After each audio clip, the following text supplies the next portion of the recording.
The Volvo XC60 sits right at the heart of the big-selling mid-size crossover crowd. It's handsome and luxurious, and it wraps you in a safety blanket as comprehensive as the Swedish welfare state. It's not distracted by off-road ambitions. Neither is it wearing the pretense of track-lapping athleticism. So it's not hampered by the heavy and cumbersome hardware of the former, or the harsh inflexibility of the latter. This middle-of-the-road approach of course lands it some stern rivals. The Mercedes-Benz GLC, Audi Q5 and BMW X3 are all right there and implacably competent. But the Volvo feels very different inside. Its decor is as Scandi as a Stockholm boutique hotel bar. The first-gen XC60 landed in 2008 and lived for 9 years, 50% longer than the industry norm. The fully redesigned second-gen XC60 launched in 2017 and with a lot of momentum behind it. The old one wasn't only Volvo's best-selling car, it was also the best-selling vehicle of its type in Europe. Its suspension manners might have been pretty rough and ready, but even that wasn't enough to hold the old car back. The car you see here gave Volvo a chance to exploit the old buyer's loyalty while fixing the faults. That means better suspension. It also brings more tech and even more safety features. The platform, powertrains, suspension, seats, and interior operating system are unashamedly the same as other modern Volvos. In short, the new XC60 is the XC90 reduced. Reduced but not diminished. For the loss of the XC90's third row of seats, it gains a handier sized outline and a little extra agility. A whole host of hybrids. Everything has at least mild hybrid assistance, with prices starting at around £42,000 for a 247 brake horsepower B5 petrol with front-wheel drive and 37.2 miles per gallon claimed economy. Another £885 gets you a diesel, remember those.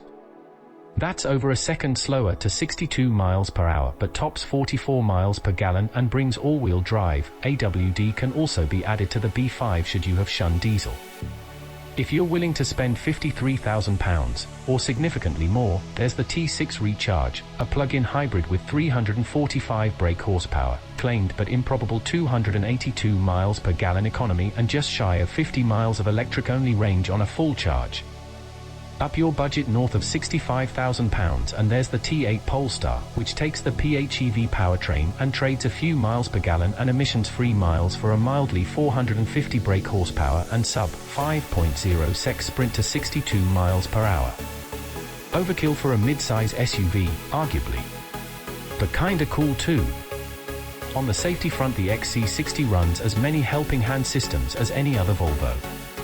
Which means, to a reasonable approximation, any other car on the planet. We're big fans of modern Volvos, and the XC60 is no exception. It's most of the good bits from the bigger 90 series cars and SUVs, distilled into a smaller package.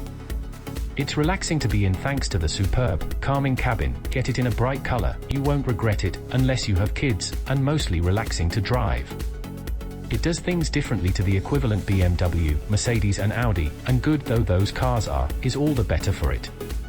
We'd argue it's a much cooler, less offensively aggressive-looking thing to potter about in too. Even the mega power, and mega money, Polestar looks like it just wants to envelope you in a big Scandi cuddle. It's not the sportiest nor the cheapest SUV, but it's probably the most socially acceptable. The XC60 uses the suspension from the XC90, so mostly it feels very similar. The wheelbase is shortened and the track narrowed by the simple means of different hubs and wheel offsets. From the driver's seat, it's an asset to have something less bulky when you're threading down city streets or narrow lanes. All of the XC60's engines now gain some form of electrical assistance. Identify the mild hybrids from the B badge on the boot. The mild hybrid B4 diesel is up to the job, making 62 miles per hour in 7.8 seconds. It's pretty quiet too, though like most four-cylinder diesels is a bit grumbly when cold. For most, this engine may be a better option than the plug-in hybrid, which is pricier to begin with and only more economical if you have somewhere to plug it in. Meanwhile, the 8-speed automatic gearbox, standard across the range, is fine for cruising, but it's easy to catch it napping if you need a sudden burst of acceleration. Things are better if you override the box, but most models don't have paddles, so you have to use the lever and its weird side-to-side action. driver engagement certainly isn't the prime mission of the suspension. Instead, you guide it through bends and it answers with an unruffled decorum. The Volvo engineers must be getting more practiced at tuning these components, because most behaviors are subtly improved versus the XC90. There's optional air suspension with active damping. It's a success. Switching from comfort to dynamic mode subtly makes things tauter and lessens tight bend understeer. But both modes are comfortable while quelling the wheel hop and body float that sometimes sully the XC90. Other suspension options are a passive one, steel springs at the front and composite plastic at the rear, and then a lower, stiffer passive setup for our design versions. Safety systems include steering support if the car sees an obstacle ahead and you begin to swerve rather than stop. It'll help you pull the wheel, and use one-sided braking to keep the car pointing forwards. That's in addition to systems that help the car steer away from running off the road, or into the path of oncoming traffic, or into crossing junction traffic. And remember, all Volvos are limited to 112 miles per hour nowadays because safety.